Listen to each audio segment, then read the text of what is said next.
Hello, this is Dr. Gary Castleberry, Associate Professor and Program Director of Communication, Media, and Ethics at Mid-America Christian University, and I'm here to finalize our Week 2 Digital Dialogue Asynchronous Lecture in COM 2113, Media Culture and Social Influence. And of course, finalize, what kind of word is that to throw out there? A misnomer.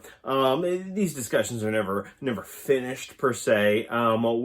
In fact, we're trying to create the kind of dialogue you can take with you, right? The kinds of questions that they're going to stimulate your future engagement. Like long after this class, hopefully at least one of our readings or texts or ideas or theories will be something that can stimulate our student listeners, our audience, to be able to help you transform the way you look at the world, the way you understand communication moving forward.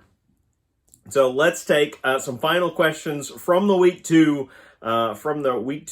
student submitted reading discussion questions and tackle those and with the hopes that we'll continue this dialogue with Week 3 questions and appreciate those that are taking that extra time to consider these videos, or at least kind of play them as you're working on assignments or working out, or ironing or whatever you're doing. The whole purpose of using a medium like YouTube, right? A mass medium channel is so that we're expanding the dexterity of this learning experience, so that it's not simply contained in this traditional digital boundaries of like a written discussion space or an independent individual paper that you're writing, a report, a journal, or whatever. We want this to be a transformational experience, and we want to provide transformational tools.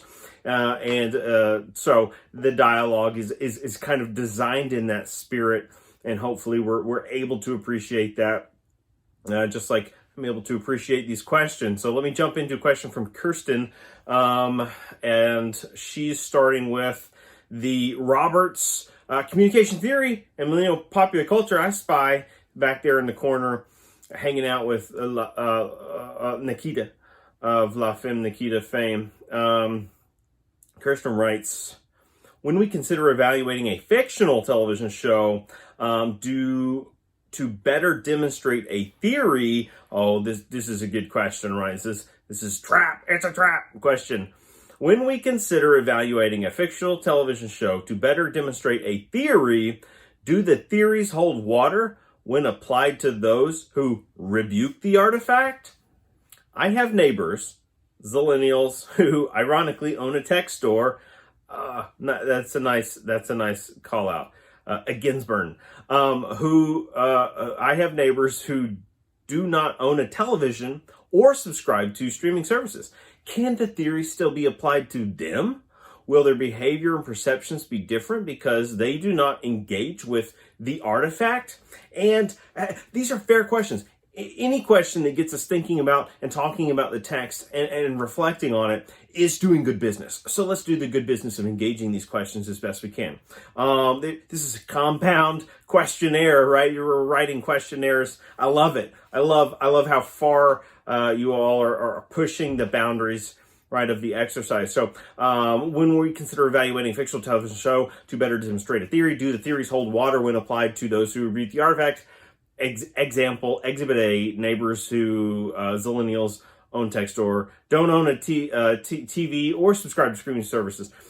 It's indifferent, right? A theory exists as a theory, as something that has some sound grounding, that whose claims are substantial in some way, or that whose premise can be tested in some way. If you can't test a theory, it's not a theory, right? It's an idea.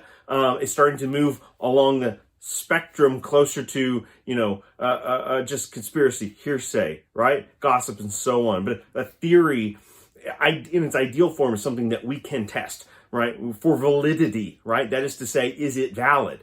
And the more validity a theory gains through testing, through repeated testing, through repeated usage, the closer it becomes to kind of a part of our shared reality, aka a little t truth, right? Not a big T truth. All ways that we understand the universe are typically through these little t truths of, what is language but a skill set we develop to explain reality as we see and feel and understand it, right? And so some theories are more valid than others. Some methods may be more resourceful than others. But we're putting forth some theoretical perspectives and just at an introductory level, of course, and as well as some critical methodologies, and what are methods but tools, right? Methods are tools. That is to say, something we can use to understand or test something else. And so these theories and methods give us these ways to talk about and understand communication. People are different, have differences, and so, of course, not every theoretical theory or method is going to be a universal quality of fit for some information or material or artifact, right? Sometimes it's more about where are we identifying the connections between some theory and maybe some cultural artifact. And this course, let's talk about media culture and social influence. And it often gets misunderstood. We're not trying to pigeonhole or force students to sort of retrain their eye to view the world through through the lens of the spy genre. Rather, we're simply trying to give a very focused look at a single genre to better understand some wider phenomenon, like that phenomenon being some aspects of communication, aspects of media studies, and even you all and the average class tests those boundaries, right? Not only through writings and projects, but even through like proposals for alternative genres, and that's healthy. That's a healthy process to be able to say, I'm not seeing the quality of fit here. I would like to pursue it from X other angle. That's great, right? That's helping us recognize the value of a given idea or theory or method and be able to learn from it, right? It's not about trying to train us to think a specific way. It's about helping us unlock, right, the potentialities of having these critical methodologies to be able to better understand how the world works. Will their behavior and perception be different because they do not engage with the artifact? So, hypothetical scenario, Zillennials, tech store, no access to mainstream media, whatever that is anymore, right? Will their behavior and perceptions be different because they do not engage with the artifact? I mean, let's think about those subcultural folks, right? Do they act different? Do they jive to a different wavelength? Of course they do sometimes, right? And that's normal, not everyone has to, watch Breaking Bad, and it doesn't mean anything for someone to be distanced from that kind of text, just like a James Bond 007. And that's part of, we critiqued this text. We were pushed, we were primed and positioned to critique this text. All right. Well, I think the easy road is to say, oh, that class sure pushed, James Bond down my throat really hard, instead of perhaps assessing, reflecting on the methodologies, these critical methodologies, especially that cultural studies exercise all the way back in week 2, and saying, oh, okay, so this lens, this way of looking at the world through kind of being more apparent and aware of themes relating to race, class, gender, sexuality, power, right, and so on. These themes are suddenly giving me new ways of not only looking at this fictional text, this fictional world, but maybe the real world. And so suddenly we're seeing the value of cultural studies as opposed to feeling like we're being impressed with the value of some kind of neo-colonial, hyper-masculine entertainment genre. Does that make sense? Okay. Next question asks, is an oppositional decoding position legitimate in regards to using television or film for analysis? Absolutely. Oppositional analysis, oppositional theory is a stalwart of structural studies, right? Structural analysis, this kind of combines a little bit of a background in not only cultural studies, but sociology, cultural anthropology. If you've heard that term, heard that discipline, a little more niche than we're probably accustomed to hearing. But oppositional theory is actually a predominant way of reading the world and everyday life in Western culture, right? And when I say Western culture, of course, we'll pause there and just remind everyone and get everybody on the same page. We're talking about, the ideological roots, aka the cultural values and philosophies and ways of thinking that we inherit from Western culture predominantly, that kind of filters into the culture, the shared cultural values and traditions in North America and primarily in the United States, right? So that's what we're talking about. That we have we are that melting pot or that stew, as Berger points out, but we also have a lot of dominant cultural values that kind of drive our narratives, our collective narratives, and for the most part they derive from these Western traditions. Oppositional decoding, it can be one of the funnest ways to deconstruct or analyze a text, like a film or what have you. So we use it in other courses in the common major. I think it's a fascinating tool. At the same time, it's itself is a bit of a myth, right? Because not everything is so easy. Let's get into that shades of gray conversations, right? And understand that things do exist on a spectrum, right? And it's not just one end or the other, that there's a lot of messy business in between.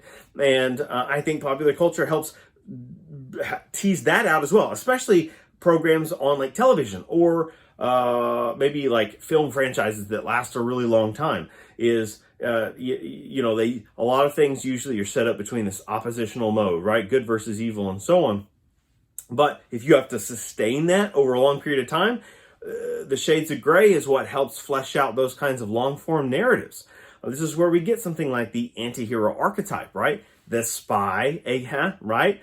Is because they are operating in between. They're liminal figures, if you will, right?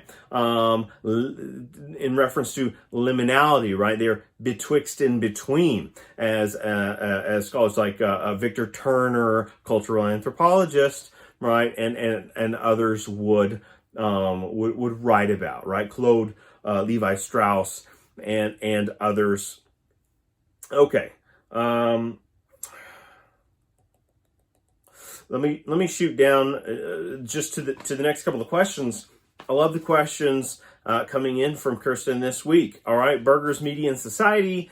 Let me tackle at least one more before kind of cut us off here. In regards to hegemony, another rich cultural studies term.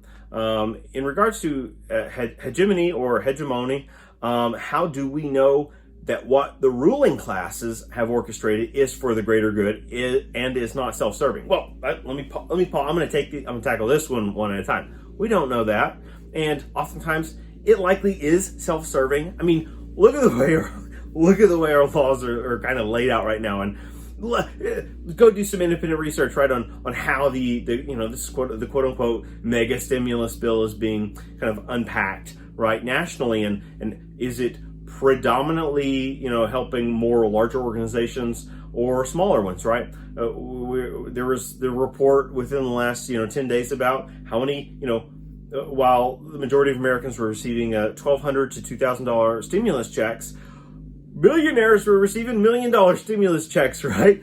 I don't know. I didn't have time to read all the details, but I've read enough to know like that's happening. I even saw some people bragging that they were in that bracket. We'd call that bracking. I don't know. But yeah, absolutely. Ruling classes, what is that old adage about history, right? Those, not the one about those that are doomed to repeat it, but, the victors, right? The victors are the authors. Next part of the question, if we have been conditioned to not recognize that we are that we are dominated and or manipulated by the ruling class, how would we ever know or go about enacting change if we discovered that the status quo is not for the collective benefit? Isn't that what popular culture is often giving us, these repeated narratives about not being a part of the status quo or not being a part of that dominating class view? Let's take one in recent years that caught fire, right? Pun intended. The Hunger Games series. This is exactly drawing from that thread, right? It's building a mythology that is rooted in class consciousness, right? And this distinction between the ruling class and the subservient class, right? The working class and the divide in between. And so many of our really the master texts of popular culture repeat this narrative. It's not new to the Hunger Games, just like it wasn't new to A Tale of Two Cities. Charles Dickens, writing in and of Victorian age, Great Britain. So we can understand and appreciate that there is an underpinning aspect to this. Okay, let's take a break. I'm going to close out with Kirsten, and then we're going to jump over to Jennifer and finalize our week 2 digital dialogue.